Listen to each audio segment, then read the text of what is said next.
think we're ready to get started. I just want to introduce myself. I'm Keith Burrows. I run the Republic of Letters bookstore, where we are right now. And we started this bookstore about 8 months ago. And the main driving force of it was we wanted to collaborate with the community. And we've had so many great partnerships with Shake Bag Alley and with Little Creek Press, a local publishing company, and with local writers. And 6 months ago, Jane brought this idea to me and said she was going to organize this whole thing, and all I had to do was unlock the doors, which is all I had to do. So, I wanted to introduce, I'm sure you all know, but introduce Jane Stetson. Thanks. Yes. So we're completely happy to be here. I started reading Barbara's book and I thought, oh, what a fabulous book. I can't read this book fast. Every time I try to read this book, I have to slow down.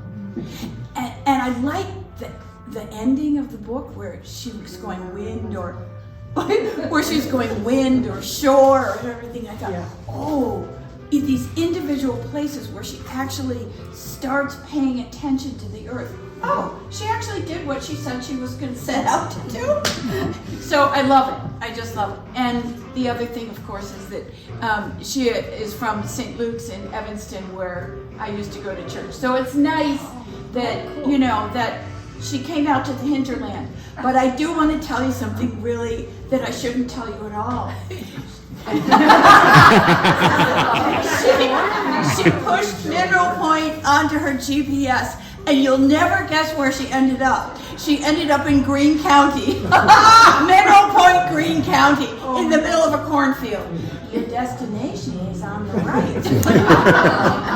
How did that happen? But she was paying attention. I mean, she really was paying attention.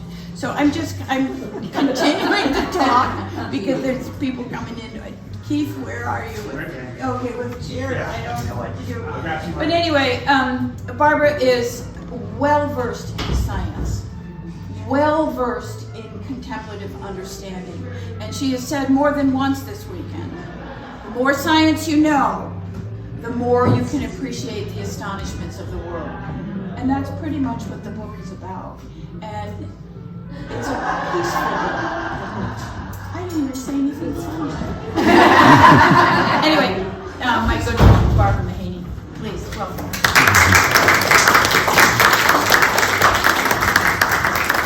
Thank you.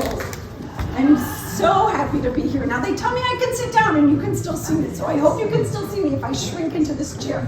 I feel like this is like a clam shell or an oyster shell, and I'm going to be the little pearl that sits on it. There we go. So I am so thrilled, and I feel so warmly welcomed. Can you hear me? Is it on? Is it on? Move it up. Move the microphone. Move it up. Yeah, there okay, there we go. And you won't have to. There we go. Because I can't do that because I pulled my back on the mountainside.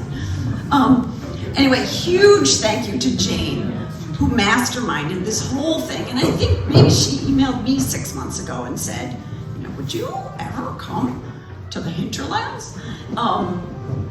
And to dear Keith, who's opened this beautiful bookstore, and everybody who's made this weekend happen. So we began this weekend. This morning we took this gorgeous hike through limestone, rock, and not nearly as muddy as I thought it was going to be. When I heard there were 8 inches of snow, heavy, wet snow the other day, I thought, oh, bring your skis. But anyway, I'm thrilled to be here, and thank you so much. And I am going to begin. Every time I do a book talk, I do it differently.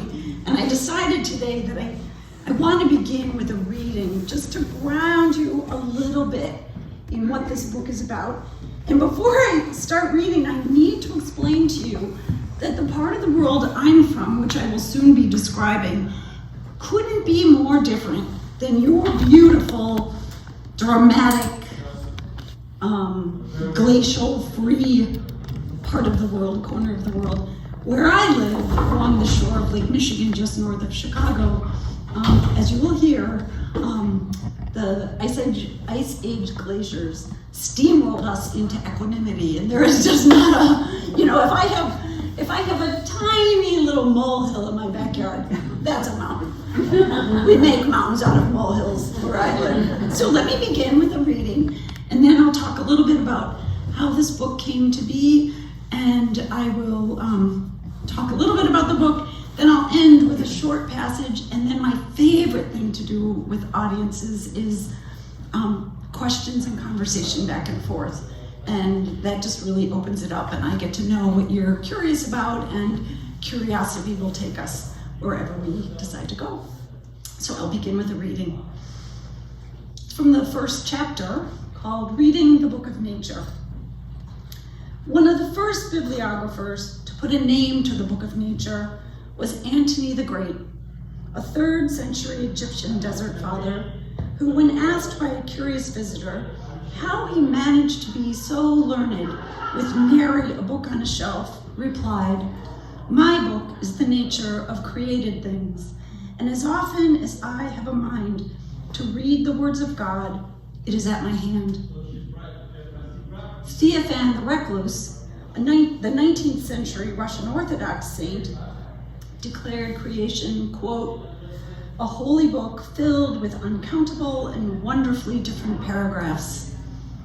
In the same century, but a different landscape, Henry David Thoreau is said to have walked his sanctum sanctorum, a grove of ancient oaks, or a stand of eastern white pines, alert to the mystical, more a supplicant than naturalist. Isn't that beautiful?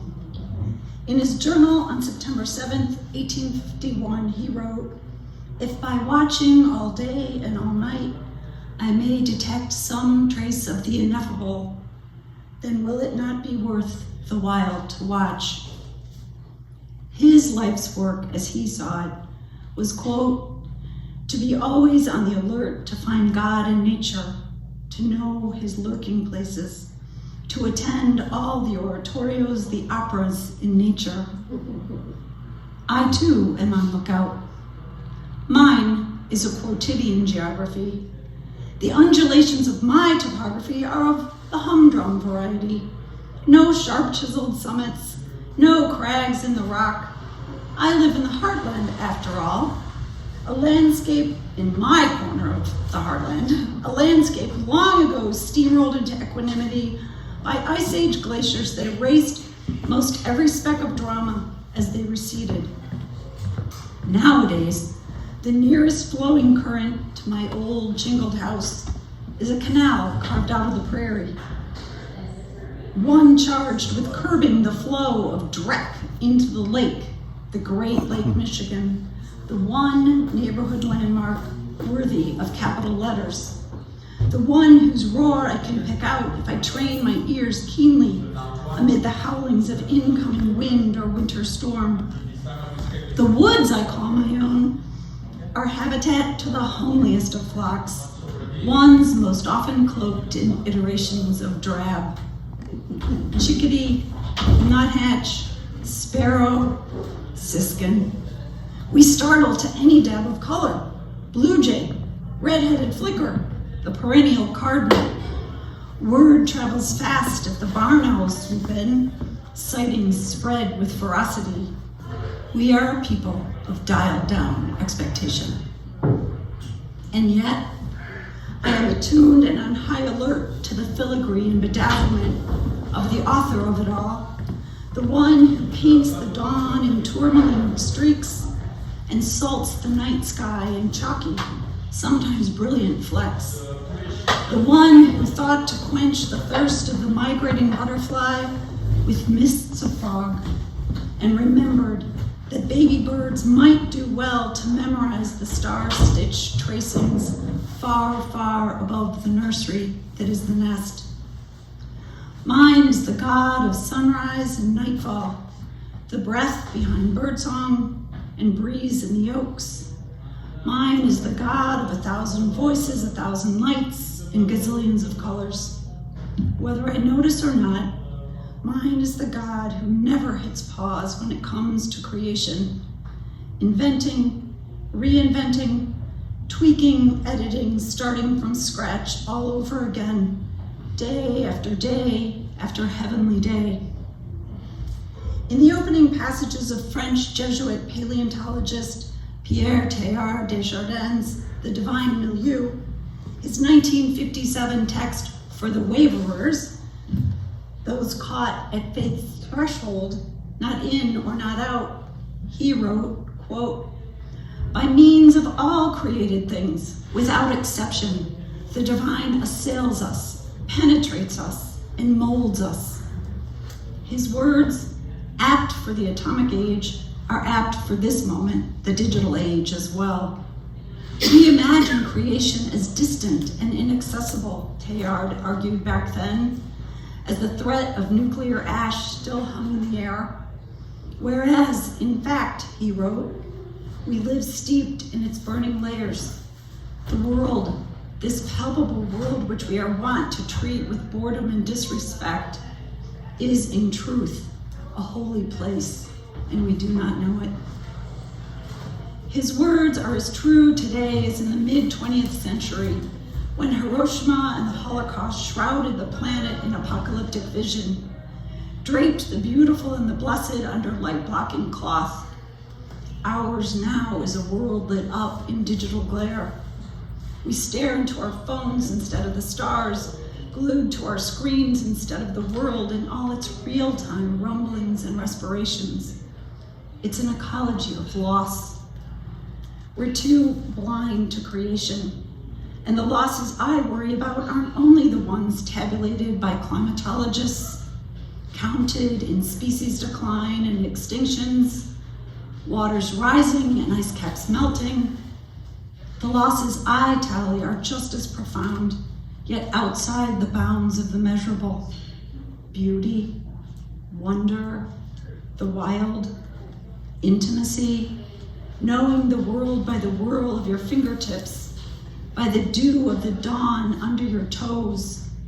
Most of all, there's a slipping away of a palpable sense of the sacred. It needn't be. It shouldn't be.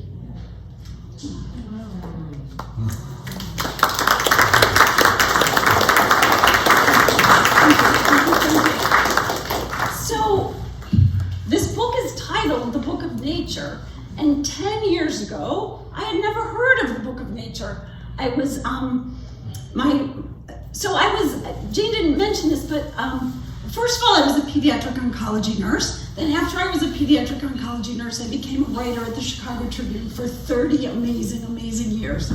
And while I was at the Tribune, towards the end of my years at the Tribune, I started writing personal essays that I put into a blog called Pull Up a Chair, which all these years later I still write, and some of you have told me that you found my little Pull Up a Chair blog.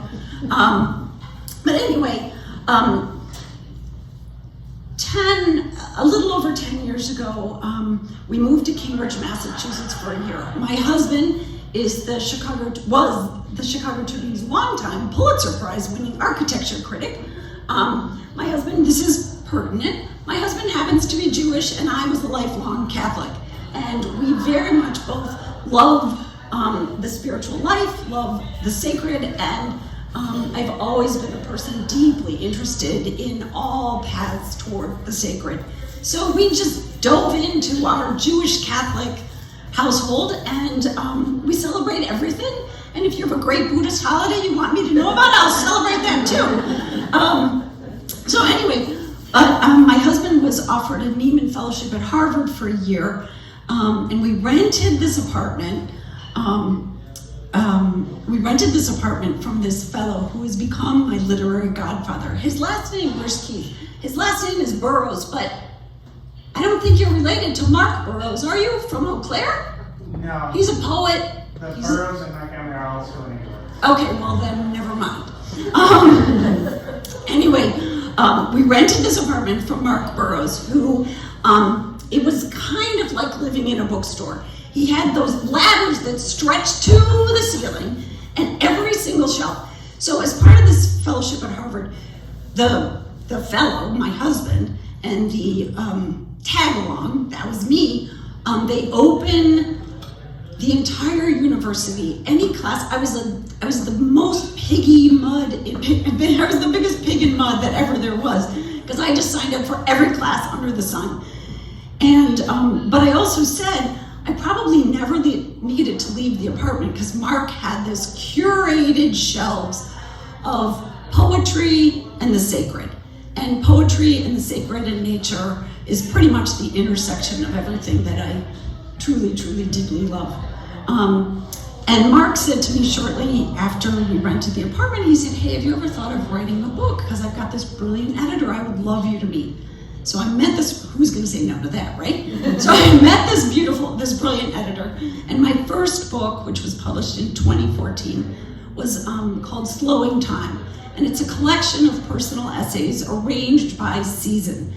And long story, always winding story, I was on a radio interview, a radio show, this was before the age of podcasts, with a rabbi named Rami Shapiro, who has written some of the most beautiful Jewish poetry, contemporary Jewish poetry, and his poems and prayers filled the prayer book at our synagogue. And so I was on this radio show talking about Slowing Time, my first book, and Rabbi Rami said, in a very offhanded way, he said, your book reads like midrash to the book of nature. And as I said, and as I write in the preface to the book, I was thrilled to be an Irish Catholic girl getting pinned with midrash, which is, rabbinic commentary, ancient rabbinic commentary. And I was like, that's pretty cool. But I was really stymied by, what's the book of nature? I could tell the way he said it, that it was something with capital letters, that it was an important tome. And I thought, how in the world could I have grown up with my mother, who we call the original Mother Nature, because she had 5 kitties, and back in the day when she had her Kodak camera out and was taking home movies of the kitties, if a scarlet tanager or an indigo bunting came wafting by, well, never mind the 5 kitties, she had the camera up in the sky. So I thought, and I grew up, in the woods or across the street in a creek, and like catching crayfish on a stick and scaring the big tough boys in the neighborhood was one of my favorite little pastimes. So how could I not know about this thing called the Book of Nature? So I did what any curious person in the 21st century does. What do you do when you're curious? You get off the phone and you Google it. So I Googled it. And the more I read about the Book of Nature, the more just deeply entranced I was. I had always thought nature was just this beautiful thing that I loved to be in. But to suddenly realize, to snap that construct in just such a way that I just came to just know through my whole being that it's this idea that God authored all of creation as the first sacred text, long before there were books, long before, there was a millennia of time on Earth that human beings were pondering around and prancing around, and how did they come to know God? They looked to the heavens, they looked to the earth, they looked to the seas, and they drew their knowledge of the divine through all that unfolded before them. And then in the Middle Ages, Christian theologians and philosophers put this, not long, I'll talk about this in my sermon tomorrow, I don't want to give away the whole sermon today because then you won't come to church tomorrow. But it wasn't long after Gutenberg's press that they coined this phrase. It's a metaphor. There is no actual book. When I first heard the term the Book of Nature, I thought, wait a minute, there's some book somewhere that I haven't read.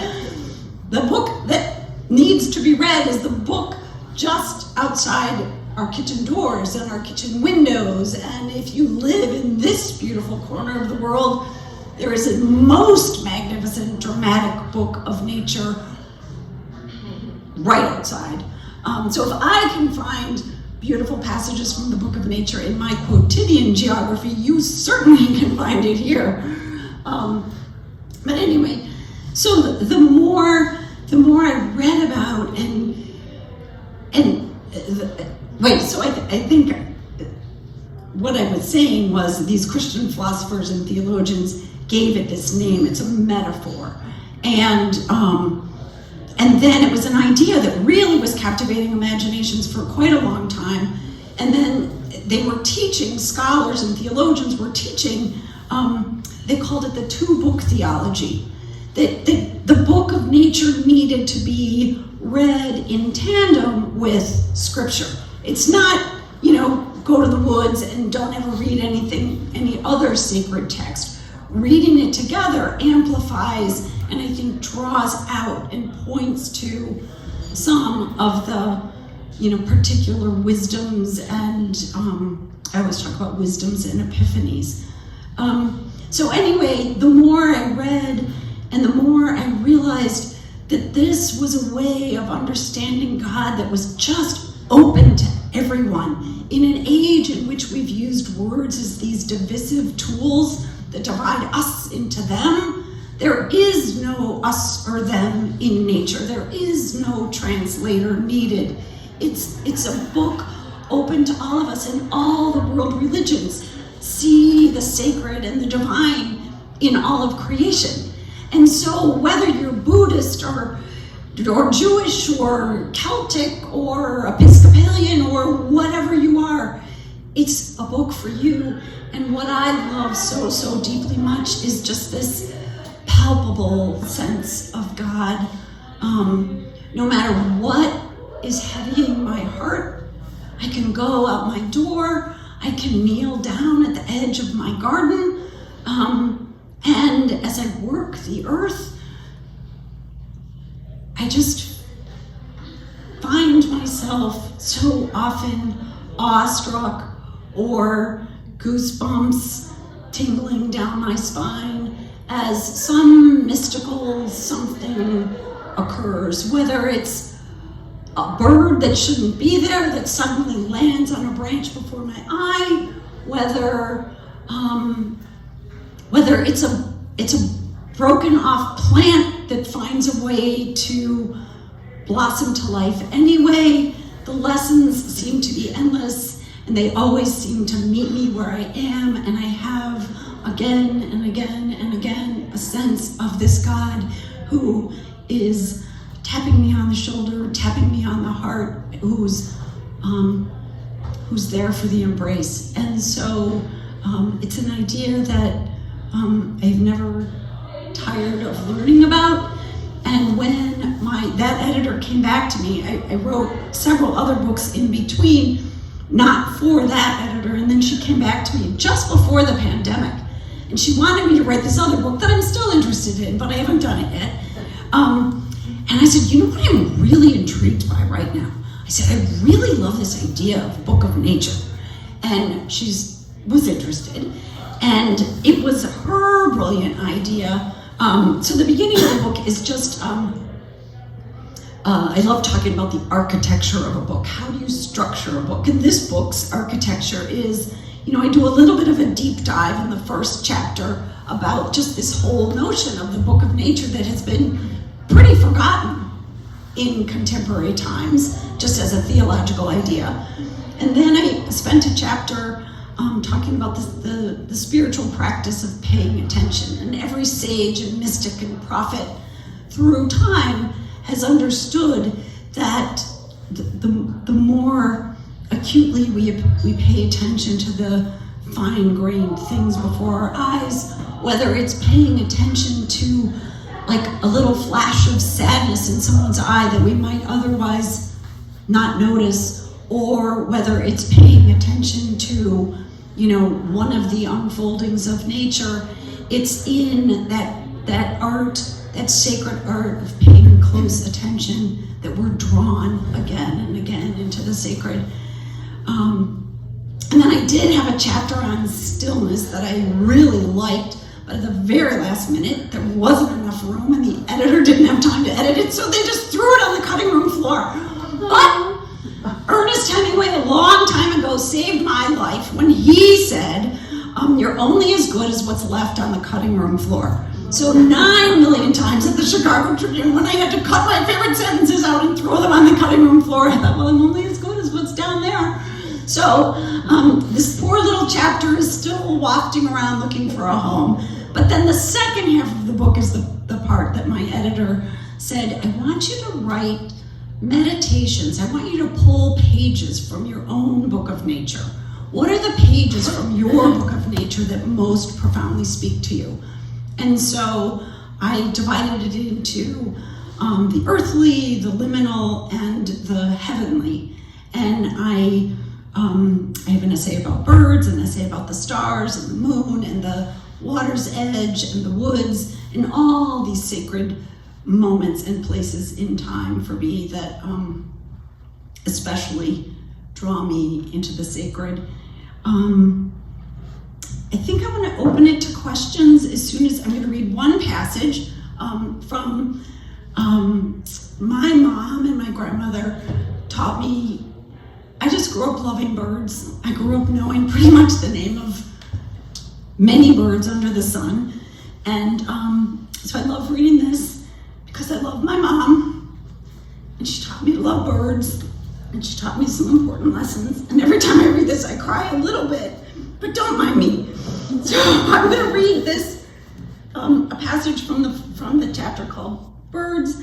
And then I would love to hear your questions and just have a conversation with you about what drew you here today and what draws you into the natural realm and how and where you see the sacred in this world all around us. I think the only other idea I guess I want to say is I intentionally did not set out to make this like a climate crisis book.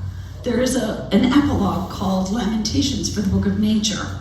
My idea, my thinking there is I very urgently want us to stop poisoning this earth, stop pummeling the landscape.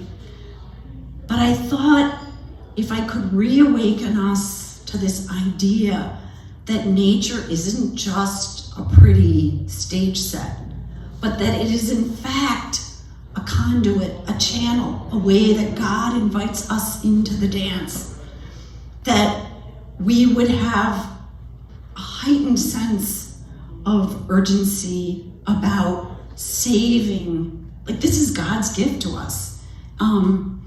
And so I saved my urgent message till the end of the book because I thought if you fall in love with it and understand it as a place of encounter, then you can't help but understand how important it is that we do everything we can to preserve this holy earth while we can. So that's the other important idea I did want to express. But now I'm going to read a little bit from the chapter called Birds, and then we'll talk. I couldn't tell you how old I was the first time I tended a bird in a box. The edge of the frame is hazy, but I do know this. There was a box, a shoebox, maybe a grocery store box, and it would have been left overnight tucked against the house, or maybe moved into the garage. I would run from my bed before I'd even rub the sleep from my eyes, and heart pounding, my own, I would kneel, the veneration pose, and peek over the edge. There would be my feathered little friend, my rescue from the wilds, quivering in the corner, my Kleenex night cover tossed off to the side. I would begin my ministrations, sometimes with droplets of water, sometimes with morsel of worm. Always with a certain belief that if that bird was to live through the night, if I was to find its feathery chest pulsing with heartbeat come morning, it needed my unbroken attention. There is a long catena of birds in my boxes in my lifetime. Broken-winged birds, birds who banged into windows, birds who tumbled from boughs. In the house where I grew up, a downed bird was a thing of alarm. And in its woundedness, in the hours-long devotion that sometimes stretched into days, when we were lucky, I would learn that every once in a while a veil would be lifted, and our holy task was to reach across with our own open palm, to entwine with the wild, to enter the realm of unbridled creation, even if only for infirmary purposes. I learned early of a sacred entwinement, realized that even in our wordlessness, simple gestures of kindness between creature and child, creature and whomever takes care, might open us up to reciprocities and little red epistles of wonder and awe. The curtains between us are porous, and my enchantments with birds are many, a nesting doll of enchantments, one inside another and another, always another. It all began when I held in my hand a fluff ball of feathers and wee scratchy feet, a sum of creation that weighed in at no more than the fractions of gram that equal 3 aspirin. Amen. So, on that note, does anyone have anything they would love to talk about, or question, or curiosity? And isn't this great that in the room behind us, they're busy making croissants? I have never had a book reading where croissants were the backdrop, but I kind of like it. I thought we were going to be able to smell them. We'll have to come back tomorrow for the olfactory note. It's 2 5-hour classes to making the croissant. I have no idea, but now you know why those little fancy coffee shops charge $7.50 a croissant. I don't buy those things, but that's what they cost, I'm told. Does anybody have any thoughts about, what drew you here? Why? Yes. Why don't you share some of the things that inspired you on our walk this morning? Because I think some people missed some of your comments while you were standing in the woods. Oh, so the question, in case you didn't hear it, the question was, so we took this walk down this, at one point, rather steep little, almost slippery slope, but luckily there were some nice dry leaves off to the side and you could take a little detour. So the question was, what were some of the things that struck me this morning? And as I said this morning, the beautiful thing about nature is, especially when you go into the natural world alone or just with, one other quiet person, you never know what's going to strike you, and something always strikes you. In the writing of this book, there was a patch of woods not far from my house, and I didn't say this. I had the conversation with the editor shortly before the pandemic, and I was writing the book through the entire pandemic, which was a perfect thing to be doing during the pandemic because we didn't have too far to go. But I had this one patch of woods that I just devoted myself to. And there was something really, really beautiful about returning every single day to the same place and getting to know it like, the lines in my hand. And even when you're, in the same place day after day, things still leap out and surprise you. And what catches your attention one day might not be what catches your attention the next day. And it might be because of what you bring to the woods. So the things I saw that jumped out for me this morning, besides just the surround sound beautifulness of it all, was there was this one, I loved when Zach, the nature guide, talked about how they've been clearing out the woods to let the sunlight drench in, and how the return of the sunlight was just bringing back to life, all these little growing things that hadn't had the air and light to sustain them for a very long time, like 100 years. He said it was more clear than it had been in about 100 years. And so that was the first thing that made me think, well, there's a little parable I could spend some time thinking about. What are the ways that, we need to bring that I need to bring sunlight into my life. And then I was really riveted by, in the midst of this woods, that basically the tableau was, the palette was just shades of brown right now. We're waiting for that vibrant green to pop up. But there was this one birch tree whose white bark was just caught in the sunlight. And the way it was just screamingly glowing at me just caught my attention and made me start thinking about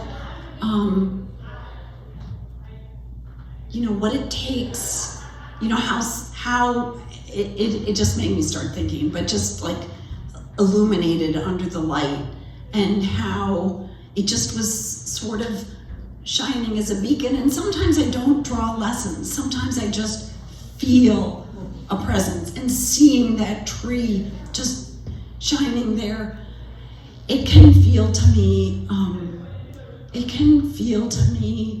not like I think God is sending me Morse code messages, not like that, but, and sometimes it's hard to put words to these things because they sound sillier than they feel. But that tree's just brilliant shiningness was something of a lighthouse beacon to me, of a God saying, I'm here. So that's some of my thoughts from this morning, way in the back. Do you ever have any prayers or offerings to a natural place before you start the walk? Oh, that's a lovely question. I don't have prayers to a place. I write in the book about how I think one of the holiest postures for me, one of the holiest places for me, is I do live, God bless, right next to Lake Michigan. I happen to live in Wilmette, which is the second suburb north of the city line. Jane was cool. She lived in Evanston. That's where the cool people live. And I thought our house was in Evanston, but it's actually in Wilmette, which makes me not cool. But we have the best beach. Jensen designed the lakefront beach, and we happen to live, I think you guys might be in a flyway as well, but we're in the Great Lakes Flyway. So my beach is dune grasses and cottonwoods and just a little sliver of sand, and then the lake. And my favorite place is I curl like a quail or a partridge really low inside those dune grasses, and I just like to say, God, I'm open. Like I do pray when I write. I always say, dear God, please make me be your pencil. And when I step into nature, I just pray that I see what is meant to be seen. I think that's it. Any other questions, thoughts? Yes? Just curious about whether you're having any thoughts, special thoughts, about what's going to happen on Monday, which will be, the quintessential natural event. I mean, I don't think I'm going to be able to see it as much. I'm not driving to one of the crowded locations. I remember, so Annie Dillard is one of my, I call her one of my patron saints. I just adore her. And she has, so I read, I think one of the first books, so this book became for me, the writing of this book became just a magnificent exercise in reading as well as writing. And Annie Dillard was the first person. I read Pilgrim at Tinker Creek, inside out and upside down, and prayed that a little bit of Annie would rub off on me. Annie Dillard has a beautiful, one of her maybe most famous essays is about witnessing a total solar eclipse. I think she was up in Washington State. I'm pretty sure that's where she was. So I remember a couple of eclipses. I have no idea what this will be like, but I just read a few minutes before we got here, I just saw somebody, there's an essay in the New York Times today about witnessing the total eclipse is a life-changing experience. And I thought, well, I'm ready for that. So I'm not sure how much of it I'll be able to experience, but I do, in the same way that I love a really, really dramatic, and we get a lot of them in Chicago, weather storm, rainstorm, lightning storm. I think it's so important that we remember how powerless and how small we are against the vastness of the cosmos. And I think having the world go dark around us in the middle of an afternoon is going to be a pretty startling reminder of that. And we'll see what happens.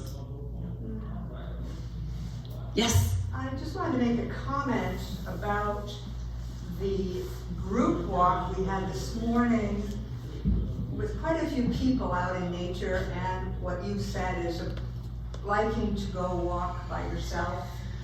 And I have enjoyed nature both ways. There's definitely a lot you can perceive when you are on your own or with a quiet person. Mm-hmm.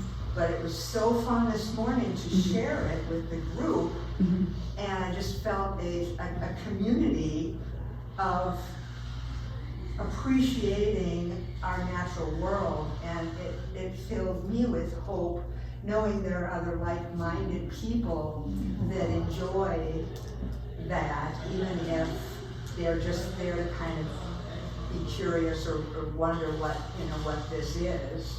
But I don't always like crowds. It was a special crowd. It was a special crowd, Yeah, right? it was. Well, I went through the Mammoth Cave in a crowd of people, and it was the most horrible experience Yeah. I've ever had. Right. It has to be a certain kind of crowd, I guess, and we had a great one this morning. People who are drawn with a shared sense of wonder, perhaps. Your comment made me think of. So I tend to be a little bit monastic and love to do things by myself, but I also very much love having a teacher and a guide. And so for me this morning, hearing Zach's enthusiasm and Mark's enthusiasm about the geology, that's all part of, for me, as Jane said in her introduction, the more I peel back and understand the science beneath everything, and I have in the book these litanies of astonishment in which they're just straight up scientific facts that completely boggle my mind. That, as I read in the introduction, it's literally true. The monarch butterfly that flies, it's the longest migration on the planet. And the monarchs don't need to stop for a drink because they fly along the water's edge, and in the morning when they're flying and the shift in temperature, all the mist comes up. So can you just picture I have a crazy imagination, but I can picture the little monarch gulping down in mist as it's on its way from Canada to Mexico. That's where my monarchs go, to Mexico. So when I find out these scientific facts, and I find out these scientific facts because I have a wonderful guide who takes me into the woods, or as I say in this book, my spiritual teachers for this book were, I was just telling Keith about Scott Wiedensaul, he writes about nature, about birds specifically. He's a columnist. I believe he used to be a columnist for the Pittsburgh paper. He writes so beautifully, and he can just illuminate for me all of the scientific wonder that I wouldn't otherwise know. And in being drawn into that science, that's where I really say, oh my God, there has to be, I just love that there's a God who invented all these things, who thought all these things through. When I was in nursing school, I was just ever enchanted by human anatomy and physiology, and that it all works. And I've gone through some recent struggles health-wise, and when you realize how much every single day we take for granted, so whether it's a guide in the woods, or whether it's all these people who either taught me about stars or point me towards things I wouldn't otherwise see, I need people to just ever instruct me. So the creation of this book, the writing of this book, because of all the reading I did, was just a huge spiritual experience for me. Another comment. Go right ahead. I think you've had children. I have two And you beautiful talked about, boys. as a girl, you learned to love birds. Yeah. And I have vivid memories of my son putting a bird in a box, and then the bird became a little pet for a while. And through their curiosity and innocence, adults can let go of all that rest of that work that they feel so responsible for and just delve into nature again. And I think that is one of the processes that we can enjoy. Absolutely, absolutely. You know, take a walk with a 3-year-old. As Jane would know, Jane was a brilliant preschool teacher at the school my younger son went to. But, you know, take a walk with a 3-year-old and like, you know, I don't think it's not in this book, it's in one of my other books, but I have an essay called Worm Rescue. And it's about taking a walk with my 3-year-old, and we had to like save every worm from the robins. And, you know, we were like picking up with sticks and flinging them and trying to save the worms. So yeah, like seeing the world through the eyes of a 3-year-old is a pretty beautiful thing. And it's all new. It's like we shouldn't lose that sense of just ever astonished amazement. So, yes? Since I started reading your writing recently, and I hope I asked this correctly, and I know it will be correct because you'll make it so.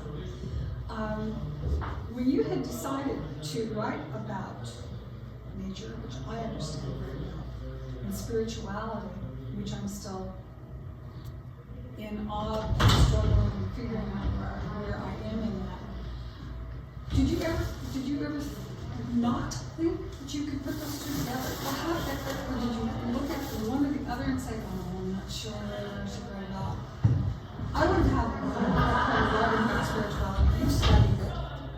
I wouldn't have trouble writing about nature, but I would have felt safer writing about nature, and I would have felt a little less comfortable, confident, and safe writing about spirituality because there's a big spectrum. So the question, in case you couldn't hear it, let me try it, was a question about essentially asking, it's one thing to write about nature, it's one thing to write about spirituality. How did I feel about weaving the two together? Writing about spirituality is a really tender thing.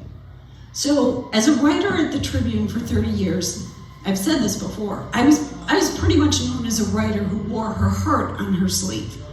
It is a whole nother level of scary to put your soul on your sleeve.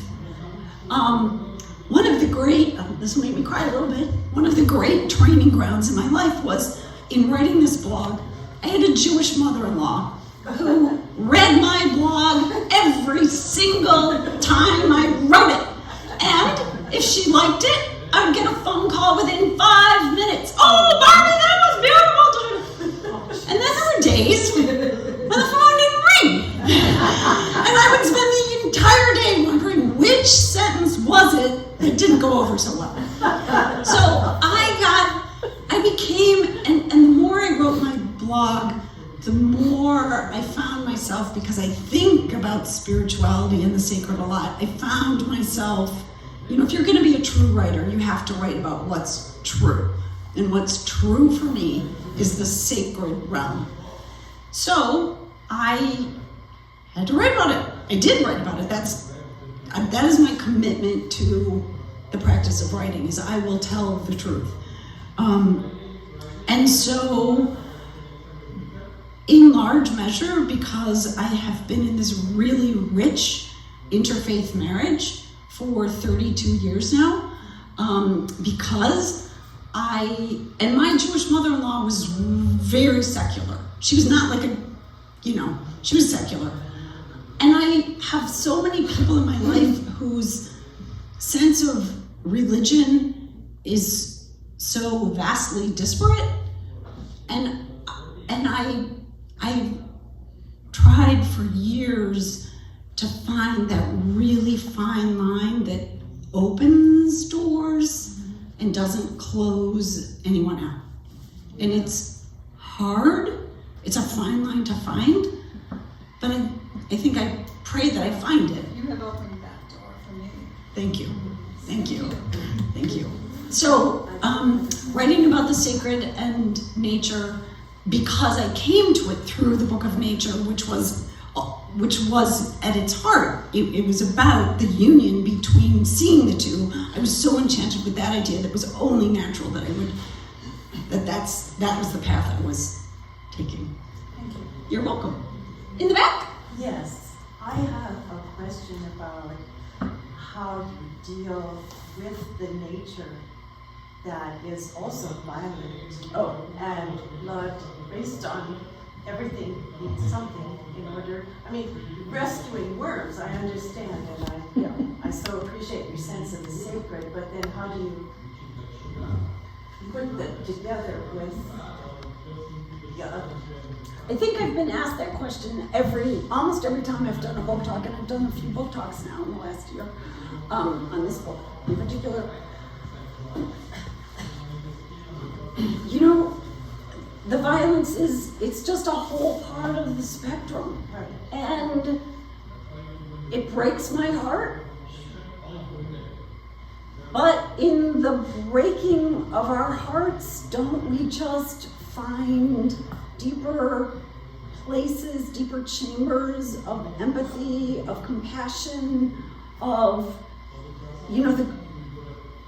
there's grief and there's violence, and the dynamics of both of those would be very different. But, the grief of finding a baby bird fallen from the nest, and then, I've seen hawks in my backyard pluck a cardinal, and then you've got this trail of red feathers, and then, because nature is beautiful, then Mama Cardinal, who is mated for life with this cardinal, who's gone now, with Papa, she'll just sit in my bush. Like there was one autumn, she just sat there and cried. She just sang these lamenting sorts of songs. So it's just all, you have to take the dark with the light, so that the light is more light infused, and so that we know the darkness, because life is going to have both of them. And so, it breaks me, but drop your cane. Thank you. Anyone else? I had to stand up because I couldn't not see you. Yes.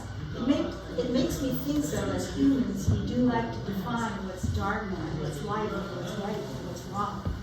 And I feel like it's humbling to know that there's a bigger, structure out there that maybe those definitions don't apply. Because if you were the advocate of the hawk, right, you would know that hawk would have starved and died if it hadn't eaten a cardinal. So where's right and wrong? Where's dark and light? That's a really profound comment. I don't know if you heard it, but she said that she is smart. The peanut gallery has declared you smart. That in the very construct of like calling something light and dark, like I'm putting my thing on it. And your point about humility, I think humility, we're so starved for humility in this cultural moment, and we cannot exercise enough humility. And so I love your comment, because it reminds me again that you have to be open to seeing it from all sides and understanding that there's a purpose, even if there's violence, and even if that's part of what's written into the script. It's there because it's there, and what are we going to take from it? So thank you. Yes, you've been so lovely the whole time. There's always, when you're giving a talk, it's always so lovely when there's someone who's like nodding their head. It just keeps me going. It's like, okay, one person's on track here. So thank you for being that one person today. There were many others, but I kept looking at you. I wanted to see you and hear you and look at you, so I was like, okay, I'm with you right here. I'm a pastor in the area. Oh. And one of the books I'm reading recently, like right now, is a Richard Rohr. Oh. And he's talking about what resonated with me when you talked about nature was also, and how it connects everyone in the spiritual. Also how it's the book of compassion, and it's also how if we go down deep, those groundwaters that all connect us with different spirituality has to do with contemplation as well. And so I just wanted to ask about that connectedness for you, or if that connects with you, how it connects with you, that idea of contemplation and nature, and those are the common things that bring us together. I love those ideas. I think I actually heard that Richard Rohr read that book. And they quoted it in one of their things once, and I just about died because I love Richard Rohr. I mean, I think that whole, like, I don't know if he uses that term groundwater, but your use of the idea of groundwater that we have, that's absolutely beautiful. And I mean, I think that's ultimately like where I'm trying to go with this, because it's there for all of us, and we don't have to divide our pie into little slices. It's just there. So, and I'm not as practiced in contemplative prayer as I wish I was. But I subscribe to, there's a wonderful brother in France, Lawrence Freeman, the Meditatio. Lawrence Freeman. Bonnevaux, Bonnevaux is the name of his meditation center in France. I can only hope to go someday. But I think very much, meditation is drawing us down to that groundwater of ourselves, and then you discover that it's shared with all of creation. And Richard Rohr is all about, all of creation. Yeah, I'm not, even though I'm a pastor, I'm still experiencing and I think that's for everyone, that contemplation and connectedness in silence, is to be able to listen and hear and experience. And so I'm looking forward to reading more of your things. I'd love to do, this summer, I just love to be in the whole idea of creation for the whole spring, summer. This is in Wisconsin, our part of this is like glory time for so many, actually all the year is. Right. It's all just different, but the idea that everybody loves to just all of a sudden, you don't see people in worship as much because they're all out experiencing God in the nature. And I would like to be able to, I'm trying to think about how these things are intersecting so that we can explore it together more. The idea of God, and God of all, and Creator, and these and then how we connect. I think there's people in this room who would be hungry to connect with you and develop those ideas. Well, thank you. You're filling my emptiness and just filling it up and overflowing. So thank you so much for being here. Thank you. And there's an essay on because I find the turning of seasons particularly profound. Yeah. And I write. It's just like you're just at the end of your rope with winter. And then all of a sudden, and that is so profoundly to me, God saying, just hold on, I'm coming. I'm gonna be right there. Yes. So all the seasons, just the profound spiritual, and that there are seasons, that the globe spins and it just keeps doing this beautiful thing year after year, and I write about how it's not a circle, it's a spiral. And anyway, we could talk. Thank you so much. You're so welcome. So I might suggest that we don't have to end the conversation, but we have some refreshments back here made by Nicole at the book kitchen, and so you talk with Barbara. And thank you. And then books, we can get some books too. Yes. Oh yes. And I have my Sharpie so I can sign. Yeah. If you'd like Barbara to sign a book, we've got some copies over there. And, okay. Yep. All right. Thank you.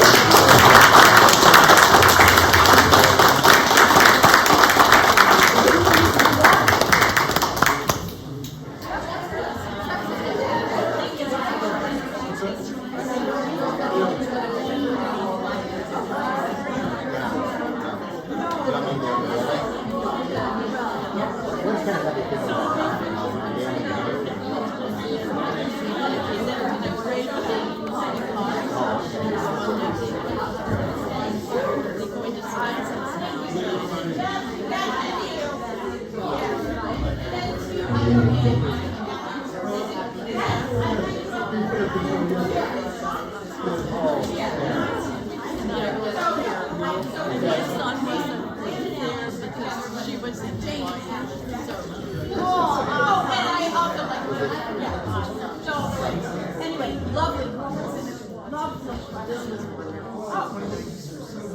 She's amazing. You've introduced me to her because I, we're